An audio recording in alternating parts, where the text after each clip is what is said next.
welcome back. Hopefully you had a good weekend. Just a reminder, since I'm getting emails from like contingency plans about quarantine, don't come to class if you're sick. You guys don't have to. I will try to make it literally as easy as possible for you if you don't come to class. If you miss the final, of course, that'll be a pain, but we'll figure it out, okay, guys? Usually it might mean you might be having an incomplete or something, but we'll see what we can do. But yeah, don't come to class if you're sick. It's fine. Just stay home. If for some reason you've already missed like a quiz, you're gonna miss another quiz. It's okay. We'll handle it. Okay. You will not get hurt by that. So stay home. If you're sick. It's fine. I'm doing my best, especially in this class, to make everything available to you. All my lectures are streaming. I know there was an issue with one of them that they didn't like it. I lost internet access to internet, but it should be fine. You know, if you can't make it, follow along in class. Feel free to email me. You can always read the slides too, even if the stream is bad. You can always read the slides later. Email me, and I'll set up video conferencing if you have any questions you want to ask about it. Okay, so stay home if you're sick. It's okay. I don't even need an excuse. I don't even need a doctor's note. Stay home. Second, wash your hands, I guess. I don't know. But that's more of a normal thing that everybody should do anyway. But anyway, oh yeah, and give me the 2 meter bubble. Like, you basically can't give yourselves the 2 meter bubble for when you're sitting in class, most of your classes all day. But give it to me. I don't want to get sick. If I get sick and I can't teach next quarter, I'm screwed. So please don't get me sick. Anyway, all right. So we're on to now equivalence. Come on. Equivalence relations. I don't know how I said that. I had a lot of problems this morning with my Dropbox on my desktop, so I ended up having to write these on my laptop, which I don't like using. So equivalence relations are interesting. Basically, it's when you have a relation between two different things. So obviously, a relation can be on anything. It doesn't have to be on sets of numbers. But when you have two different things, right, a relation, an equivalence relation is something that kind of models equality in that sense, right, where you have equality of numbers. So start with these three properties. So if you have a relation on a set A, so everything we're talking about is when your relation is on a set from A to A. So from A to A. So it's not like a relation on A to B or whatever. It's just from A to itself. So if you have a relation on a set A, you can describe it as reflexive, symmetric, or transitive if it satisfies the following definitions. So in this section, we're not going to talk about relations as much as ordered pairs, as much as like you say X is related to Y or Y is related to X. So reflexivity. So R is we call reflexive, or it has the reflexivity property if for all X in A, X is related to X. Okay, so it's a reflexive relationship if X is related to X. Okay. The relationship is symmetric or exhibits symmetry if for all X and Y in A, if X is related to Y, that will imply that Y is related to X. And lastly, this is something most people have heard of, transitivity. So a relation is transitive if for all X, Y, and Z in A, if you know that X is related to Y and Y is related to Z, then that will imply that X is related to Z. Okay. So we call it transitivity. So if you've ever heard anyone reference the transitivity property, which I swear I've heard referenced in like various joke formats in my life, that's what it means. Okay. All right, so consider A, the real numbers, and let's let our relation be less than or equals. Does it satisfy any of the following properties? So go through them one by one. So reflexive property.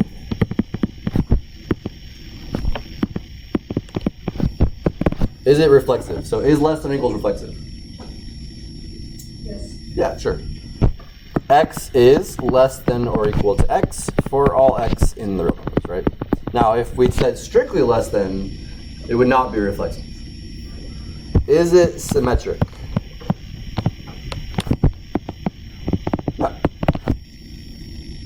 I mean, pick your favorite two numbers, right, where they're not the same, right? 1 is less than or equal to 2, but we do not have 2 is not less than or equal to 1, right? Okay. And is it transitive? Yes, it is transitive, right? So I guess I should say yes on this one. Should really write. Should really pick colors that won't be bad for colorblind people. It doesn't really matter, but it's. I guess I should put this. Okay. So for transitivity, right? If x is less than y, and y is less than z, then I don't really know how to prove this other than that just saying you can write x is less than y is less than z, so x is less than or equal to z. So it is transitive. Okay, that's it. Any questions? Does it imply symbol the transitive?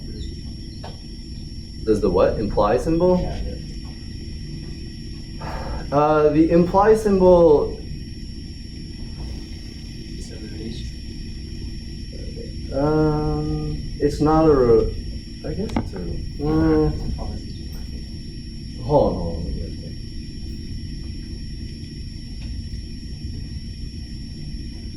Yeah, I guess it could be a relation. I guess the implication could be a relation. Yeah, it would be transitive, right? Okay, let's think about this one. Let you guys think about this one for a minute. Let A be the set of lines in the plane, and say that line 1, L1, is related to L2 if and only if they intersect. So 2 lines are related if and only if they intersect. So L1 is related to L2 if and only if L1 and L2 intersect. Is R reflexive, symmetric, or transitive? So why don't you guys think about that one first? I think 2 of them are straightforward.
Alright,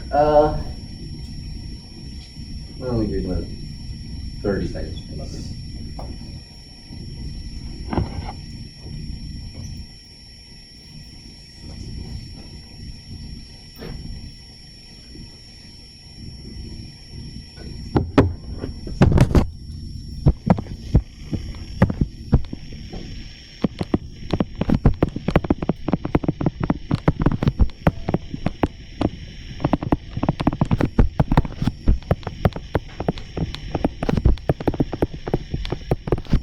Alright, so is it reflexive?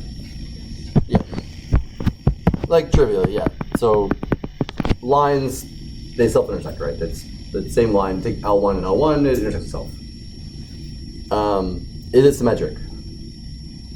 Yeah, trivially, right? Because, I mean, the relation specifically just says L1 and L2 intersect, so that's like, there's not like an order there, it doesn't matter which order you say that, it's the same no matter what.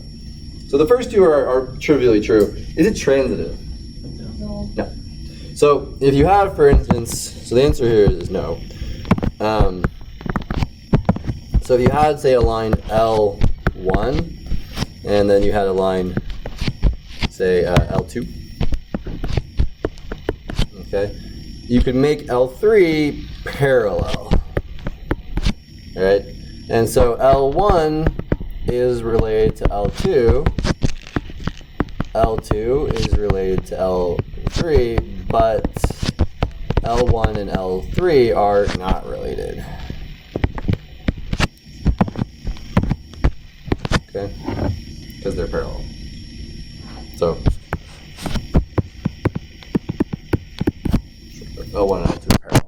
Right? So that's an example though of non-transitivity, right? Just because you have two lines intersect and the second line intersects something else, the other two don't have to intersect. Okay. All right. Any questions? Okay. So an equivalence relation just means a relation that exhibits all three of the properties. So an equivalence relation is any relation that is all three, that is reflexive, symmetric, and transitive. So equals is a very basic example of an equivalence relation, and honestly equals is where we probably got the idea of the equivalence relation, is that equivalence relations essentially model equality, right? Obviously if you have numbers, right, A is equal to A is equal to B, implies B equals A, and if A equals B and B equals C, then A equals C, right? So equality sort of trivially satisfies those three properties. So instead of writing an R, we'll usually write like a tilde like this. So you can write like A tilde B for A equivalent to B. All right, define a relation on the integers. By x is related to y if and only if x minus y is even. Is that an equivalence relation? Why don't you guys try to figure that out?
So the answer is yes, right? What is this relation? Anyone, what's a different way of saying this relation? Anyone know? X and Y, X is related to Y. Basically, if X and Y have the same parity, if they're both even or both odd, right? If you subtract an even number from an even number, you get an even number. If you subtract an odd number from an odd number, you get an even number. But if you do even minus odd, you're going to get an odd number. So basically, saying X is related to Y in this way is essentially saying that X and Y are equal congruent mod 2, for instance. You could say X is congruent to Y mod 2. I mean, it's a thing. We'll actually see, it should be kind of clear, congruency mod N is an equivalence relation, right? I mean, that should be sort of obvious, because congruency acts like an equal sign, right? Effectively, right, A is congruent to A mod whatever, A is congruent to B is symmetric, right? B is congruent, it's the same, B is congruent to A, and so on. So, anyway, so yes, it is reflexive. The answer is yes. So it is reflexive. X minus X equals 0 is even. So X is related to X. It is symmetric, right? Because X minus Y is equal to negative Y minus X. So if X minus Y is even, so is Y minus X, I should guess.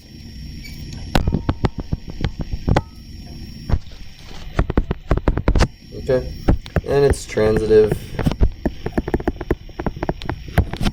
Okay, say X minus Y is equal to, say, 2n, and Y minus Z is equal to I don't know, 2k, then x minus z, I can write that as x minus y plus y, and then you get 2n minus 2k equals 2 times n minus k. That's it. And so that implies that x is related to z. Okay. Any questions? Yeah. I think that should be turned off because you had two equations. Oh, you're right. Thank you. Perfect. Any other questions?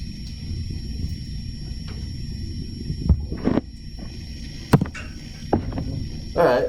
Let's suppose A is just the set of all of you guys, all the students in this class.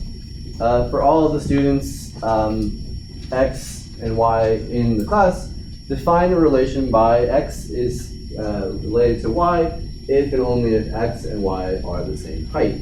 Is that an equivalence relation?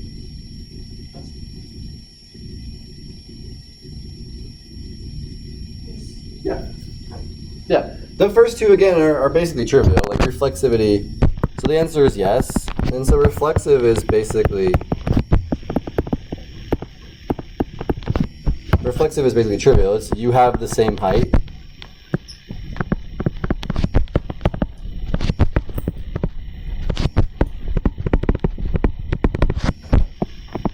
As yourself, right? So obviously you are related to yourself in the sense. Symmetry. Answer again, yes. Right. Basically, if two students, if student A has the same height as student B, then B. I mean, it's basically trivial. Just because the way we say it, if someone has the same height as someone else, that's you can reverse the way you say that. Doesn't matter, right? And transitivity. I mean, it's also trivial. I don't really know. I gave this example, and I'm not really sure what I expect to write down for this. But like, you know, it's if x and y have the same height, and y and z have the same height, then x and z have the same height, right? That's it. Okay. So I'll just write yes here. Just put check marks into it. Okay. I really don't know how to explain it. Any questions on this? If you have questions, feel free to ask, because I actually don't know how to explain it other than just saying it's obvious. So if there's anything confusing, feel free to say, because don't take it on yourself as meaning you don't know something obvious. Just blame me for not being able to explain something obvious. Is a bijective function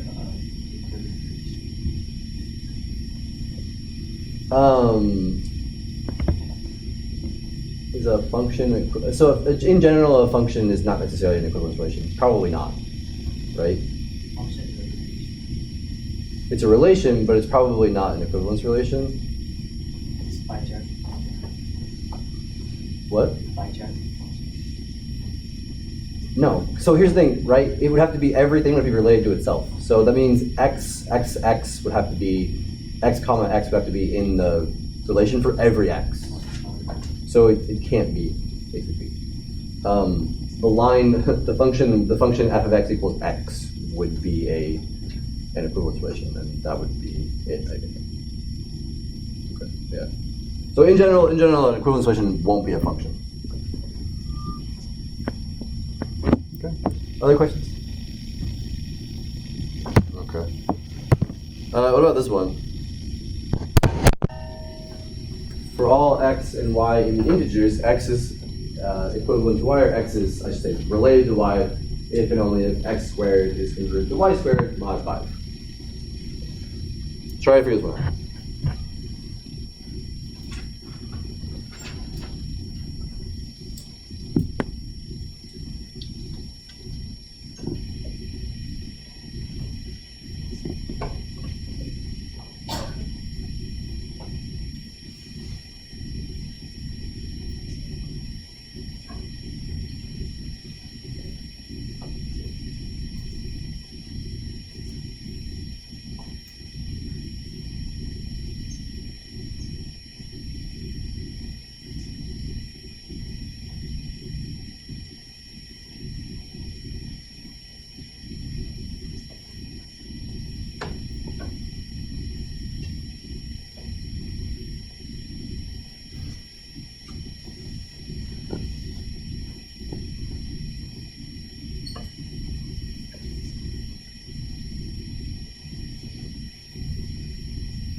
Is this equivalence relation?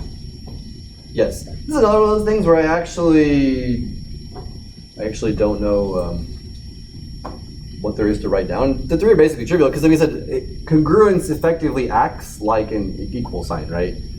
Congruence like this. If you have the congruency mod n, it acts like an equal sign. Even though this is technically not congruency between x and y, it's a congruency between their squares. But I mean, it's obviously reflexive because.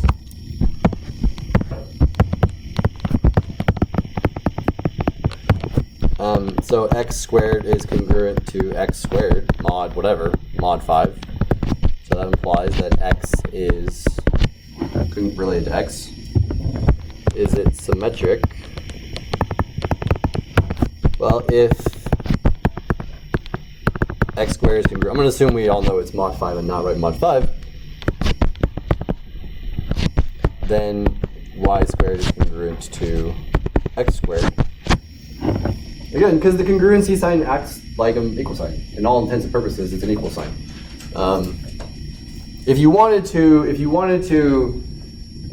you could think about what it means, right? If you actually really wanted to get in there and use definitions, like what does it mean to say x squared equals y squared mod 5? It means that x squared and y squared have the same remainder in mod 5 upon division by 5, but that doesn't matter which order I write them in, it's still going to be true, right? The operative word is both, right? If x squared and y squared are congruent mod 5, it means they have the same remainder. So it doesn't really matter which way I write it. If I write x squared is congruent to y squared, or y squared is congruent to x squared. But just make sure the mod 5 applies to both the x squared and the y squared in this case. Well, so when we write the mod 5, it's not applying to one of them, it's sort of saying what the congruency is related to. So congruency is like, what it's saying is that x squared and y, when we use congruency mod n, what that means is if I write a is congruent to b mod n, it means, remember, that a and b have the same remainder when I divide by n. So we write mod n there just to remind ourselves what the congruency, what the division is by. You don't have to write mod n if it's sort of a given.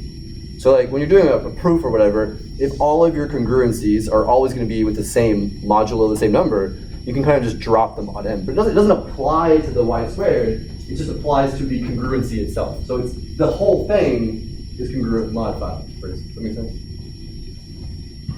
It's only there to remind us. Like you could write, maybe if you wanted to, you could write like a 5 over the congruency sign if you want to do a different thing, but no one would know what you're talking about. So that's why we don't need to do that. But transitivity. So again, if x squared is congruent to y squared, and y squared is congruent to z squared, then again, it just acts like an equal sign. And again, if you really wanted to sort of get into the, is it actually true? What does it mean to say x squared and y squared are congruent? It means they have the same remainder when we divide by 5. So this says that when you divide y squared and z squared by 5, they have the same remainder. So x and z will have the same remainder when you divide by 5. The other way you could do it, you could also redefine congruence modulo 5 to just say if you take the difference, it'll be a multiple of 5, right? So like congruency modulo 2 is the problem we already did. Basically, if x and y are congruent mod 2, that's the same as saying that their difference is an even number. So here, if two numbers are congruent mod 5, that's the same as saying that their difference is a multiple of 5. Okay. Yeah. So I should state a algebraically by standards.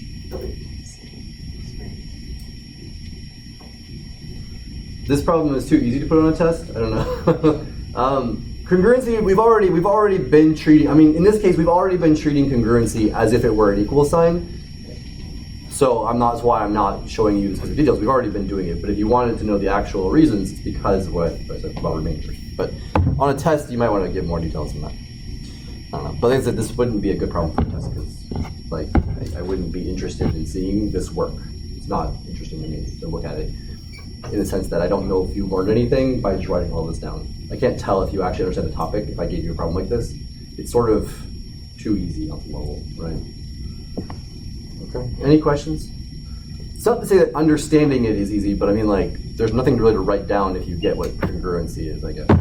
But anyway, so this isn't equivalence. So And a big part of this section, by the way, is going to be talking about, we're going to go back through congruency again and talk about it in terms of with this sort of language now.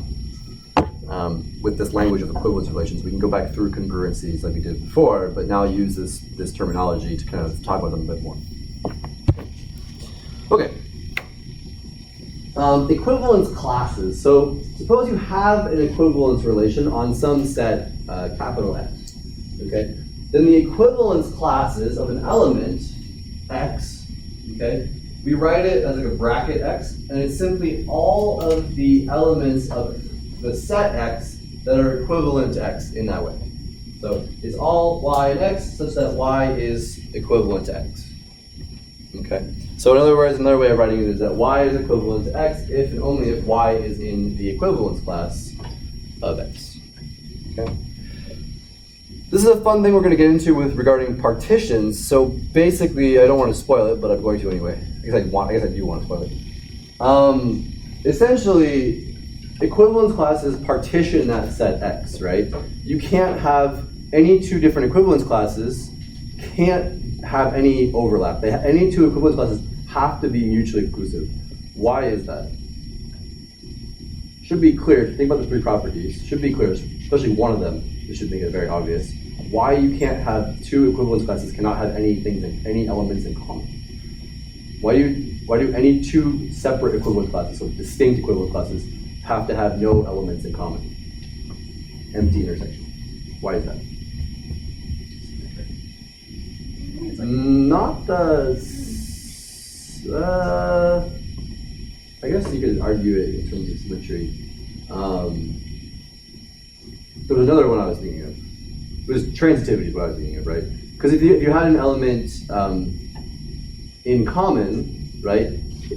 Assuming it has only obviously if they're identical, then they have every element in common. But if they're distinct equivalent classes, so they're not the same set, that means that they have elements in common, but they have an element in common. They also have elements not in common, right? So if you have that element in common, it should be related to something from one set and something from the other set. But those two things that are in those sets but not in the intersection would have to be related, right, by transitivity. So essentially transitivity is what guarantees that they can't have any points in common, right? Okay. Anyway, so we write the set of all equivalence classes in a little bit of a weird way. You write it as X with kind of like a quotient. It's actually kind of more like, I had trouble, it's not perfect. If you look in your book, it looks more like this. It's more like X like that. It's not like a straight slash, it's like kind of like a fraction. But this is how we write the set of all equivalence classes by that relation. So usually it says as X mod the relation.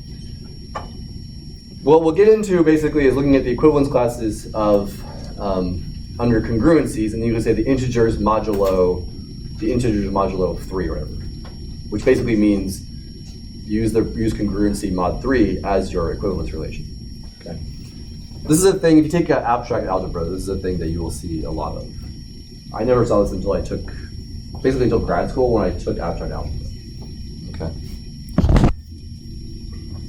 Okay.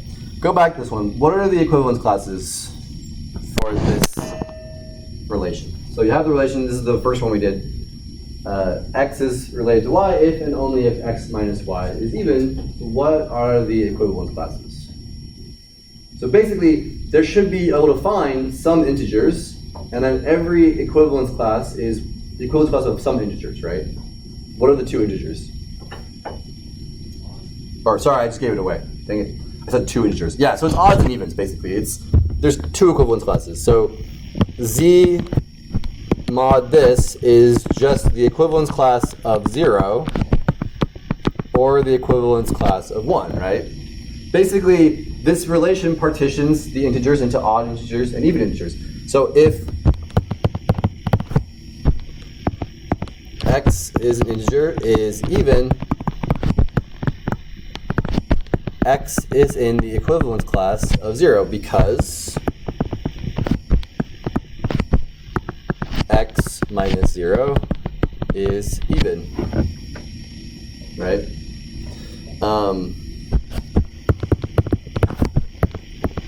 If X is odd, X is in the equivalence class of 1 because X minus 1 would be an even number, right? If X was an odd number, X minus 1 would be even. That's it. So there's only 2 equivalent classes. It's just the equivalence class of 0 and the equivalence class of 1. Okay? Any questions? Okay. Alright. What are the equivalents? I'll let you think about this before I say anything. Go back to that example we had where the equivalence relation is just 2 students are related or equivalent if they have the same height. What are the equivalence classes?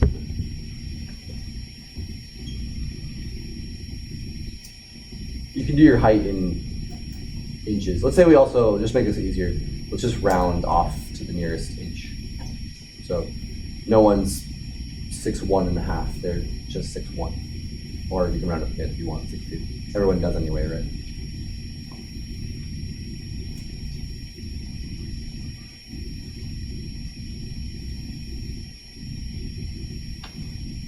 I don't know how to actually list the book. I wanted to use a slightly different example in the book. The book was just going by grade. It was like that was the example in the book. It was just like any two students are related if they have the same grade in the class, which is a little easier to write down the answers. But this one. So what are the equivalence classes? They're just basically the heights, right? The equivalence class is the height. So like, say that there's at least one person in this class who is exactly 5'9". That would be what? That was an unfortunate example. Let's do 5'8". So that would be what? 68 inches, right?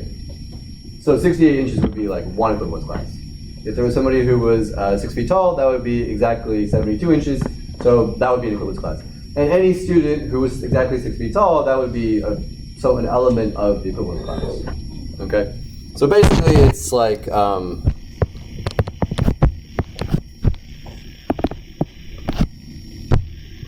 It's like, start with whatever the minimum possible height is. So I don't know if anyone in this class is like 4 foot, 4.5 feet tall, but like that would be 48 plus 6, 54 inches. So you could just do it 54 inches, 55 inches, up to let's say someone is 7 feet tall. That would be 84 inches. Or these are the heights. Some of these might be empty.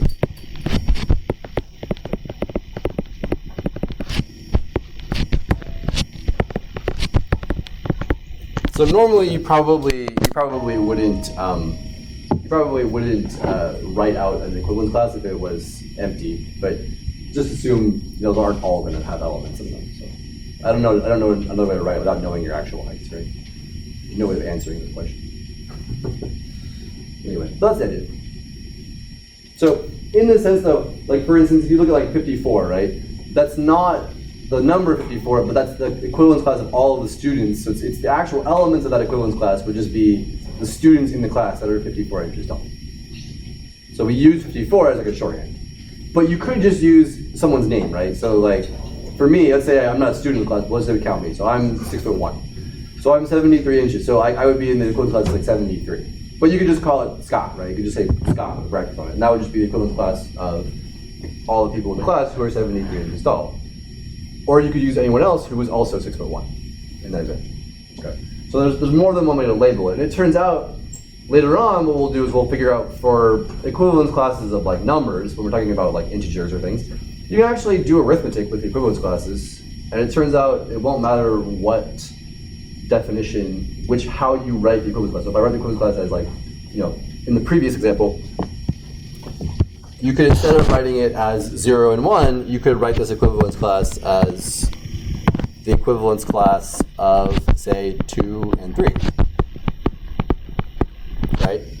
This equivalence class, 0, the equivalent of 0, and the equivalence class of 2, this is the same element. It's the same equivalence class. They're identical. It's just how I'm choosing to label it, basically. Okay? So, and it'll turn out, like I said, if you want to add up equivalence classes, you can do that using certain rules if you're careful. But it doesn't really matter how you label the equivalence class. It still sort of adds up to the same thing.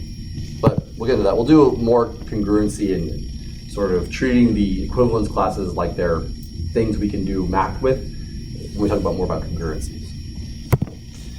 All right, so this is the other one that actually requires any sort of work here. Go back to this one. What were the equivalence classes here? And so, really, again, we only have to look at the x and y mod 5. So if we look at x and we just look at what's the, if we have x mod 5 and we have x squared mod 5, okay, why did I, okay. I do not like this.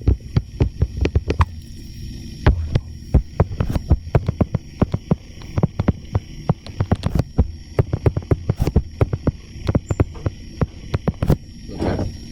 Well, so if we have x, if x is congruent to 0 mod 5, then x squared mod 5 will be congruent to 0 mod 5, right? Take a multiple of 5 and square it, you still get a multiple of 5, right? If you have 1, what is 1 congruent to mod 5? If I square it, it's still going to be 1. Yeah, remember, you can just square it and that number will be what its modulus is going to be. So 1 is still congruent to 1. What about 2? If I take a number that's 2 congruent to 2 mod 5, and I square it, what will square be? Yeah, it'll be congruent to 4 mod 5. And what about 3? Yeah, that'll also be 4, right? If you square 3, you get 9, which is congruent to 4 mod 5 again. Okay, and what about 4? Yeah, it'll be 1. Okay, so there's only 3 equivalence classes. There's only 3 equivalence classes in this relationship, right? So it's just 0, 1, and 4. Every number, right? Its square is either going to be congruent to 0, to 1, or to 4. So that's all of the possible congruence classes. So for any integer, its square is congruent to 0, 1, or 4 mod 5. So in this case then, the equivalence classes under this relation are just the equivalent classes of 0, 1, and 4. Right? And so, what are in all of these? So 0, this is just the multiples of 5, right? So let's look at this. So we can go over here. So 0 is all the x that are congruent to 0 mod 5. What about 1? What's the congruence class of 1? Yeah, anything that's congruent to 1 and 4 mod 5, right?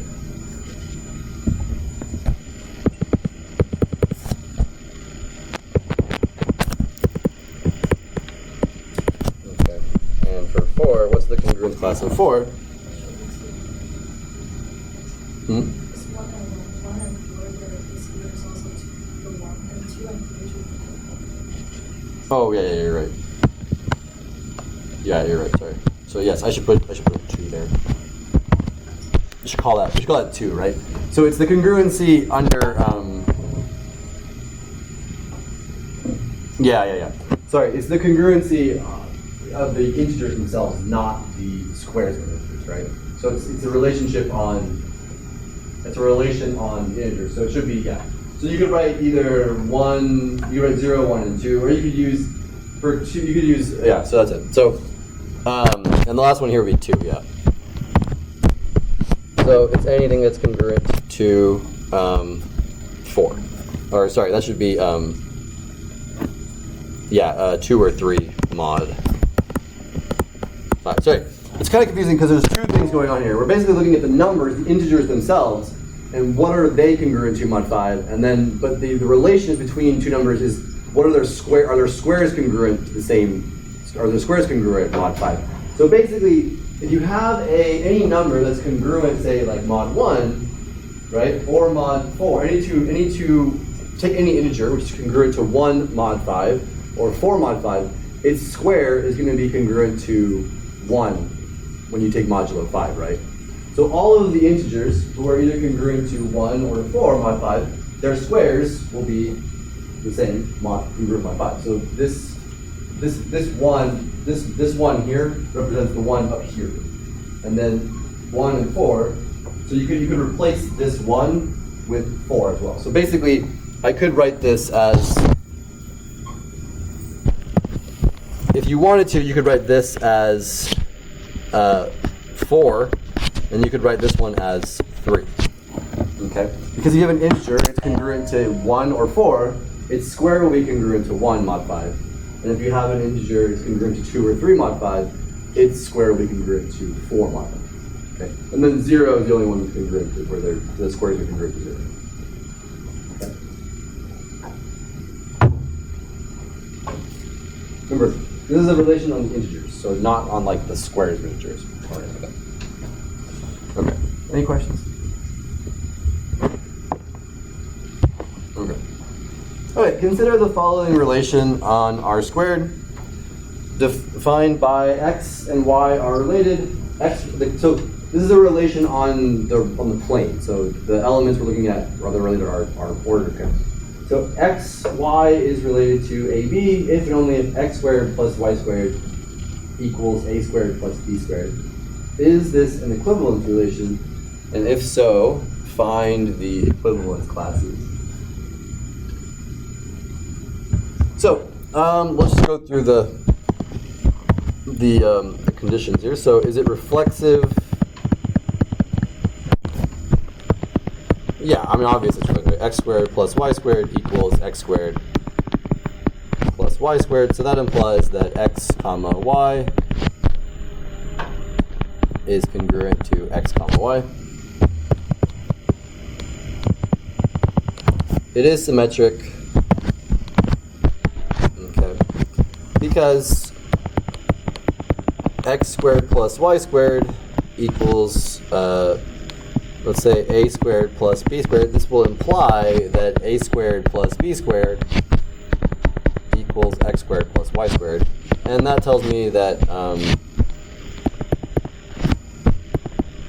if xy is related to ab, that tells me that ab is related to xy.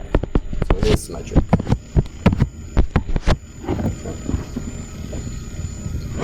And transitive.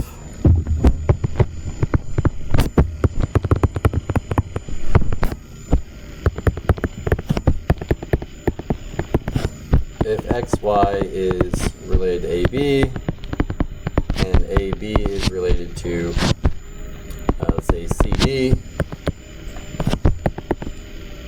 then we know that x squared plus y squared equals a squared plus b squared, but we know that a squared plus b squared equals c squared plus d squared, and that implies that x and y, xy is related to CD.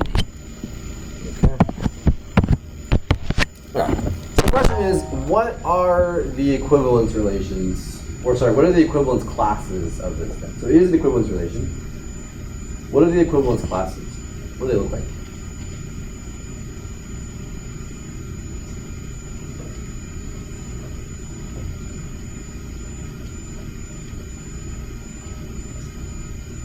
Well, so this is kind of actually, believe it or not, it's kind of like the one I did, the example we did, where take all the students and let their height, two students are equivalent if they have the same height.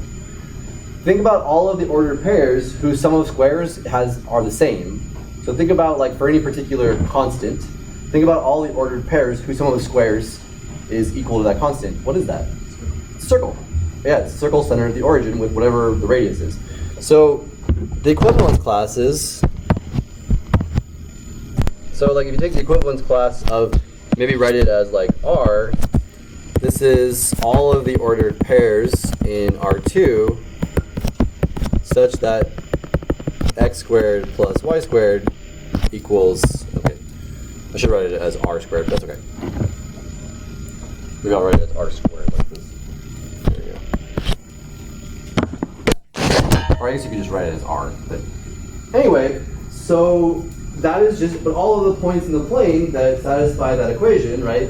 That's a circle. So what are your equivalence classes? They're just, circles. And I will never be able to draw good circles on this stupid surface, so I'm not going to bother. So basically, the equivalence class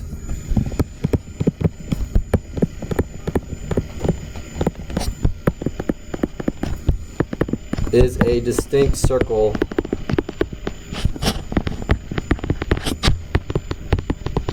centered at the origin. And the origin itself would actually also be an equivalence class by itself, right? So 0, 0 would be in its own equivalence class. Good. That's it. Any questions? Say again? It doesn't really matter. I mean, you're going to have, for any positive number, for any non-negative number, you're going to have an equivalence class which is going to correspond to like the radius of a circle. So how you want to label it is up to you. You can label it as r squared. It doesn't really matter. You can label it as r if you wanted to. It's fine. It's just like every equivalence class is a circle centered at the origin. So it's just what is different about the circles, the radius, the radii.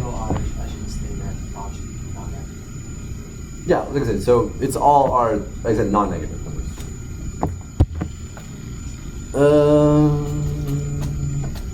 This one is, we don't have time. I actually threw, this was not in the book, it was extra example, it was in your homework. What are these equivalence classes, anyone know? So it's A, B equals CD. What are these? It's almost the same problem as the last one.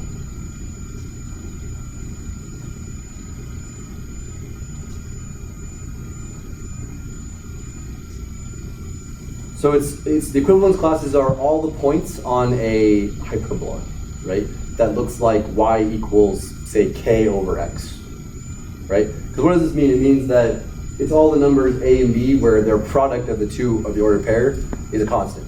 That would be one equivalence class, right?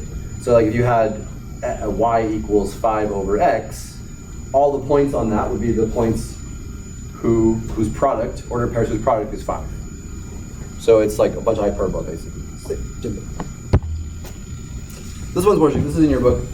Call a real number x, call it small, just not in general, but just for this question.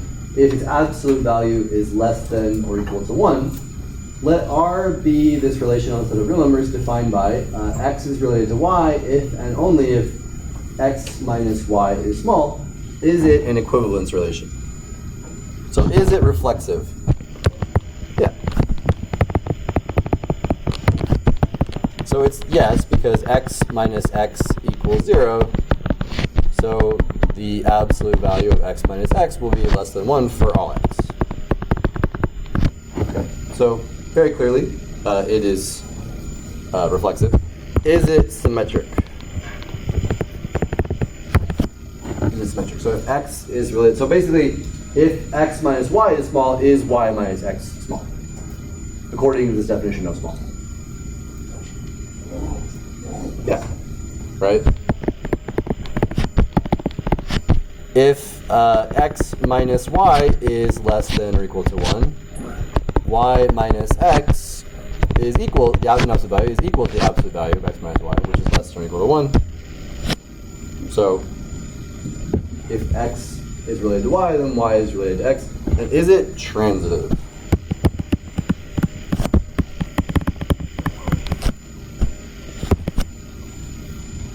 No. So just pick 3 numbers. So you let x be 0. I don't know, let y be, I don't know, say 0.9. And let z be, I don't know, 1.5. There's not the only 3 numbers you pick, right? But then x is related to y, right? Since their difference is 0.9 in absolute value. Y is related to z, since the difference is 0.6. But the absolute value of x minus z is 1.5, which is strictly bigger than 1. So x and z are not related. So it's not an equivalence relation because it's not trans. Okay. All right, that's it. Any questions? All right. Have a good day. I will see you guys on Wednesday.